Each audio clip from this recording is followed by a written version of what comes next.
Hello, আসসালামু আলাইকুম। মায়ের দোয়া থেকে বলছি। তো আমাদের এখানে এক কালার ভয়েল পপিন দেখতে পাচ্ছেন, অনেক কালার আছে। তো বাটারফ্লাই আছে। যারা ছোটোখাটো ব্যবসা করতে চান, পারেন না, দাম বেশি, এই কারণে যে কি করবো, আমাদের এখানে আপনি নিয়ে চাইলে দোকানে বাইরে বিক্রি করতে পারবেন। আমরা হোলসেল করে থাকি কম দামে।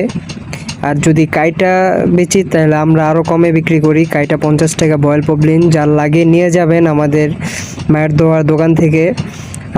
আমাদের অ্যাড্রেস দেওয়া থাকবে, উপরে দেওয়া থাকবে, নাম ফোন নাম্বার দেওয়া, ফোন দিয়ে অবশ্যই আসবেন। আর যাদের থান লাগবে তারা আরও কম পাবেন। আমাদের এখানে অনেক কালার পাবেন, অনেক হাজারের উপরে কালার থাকে। আমাদের থান অ্যাভেলেবেল অনেক স্টকে থাকে। তো যার যে কয় থান লাগে দেওয়া যাবে আমাদের, এবং 3 পিসও আছে। পপলিন দেখতে পাচ্ছেন, কালার অনেক আছে। আমাদের মাল শেষ থাকে না, প্রতি সপ্তাহে আমাদের মাল আসে।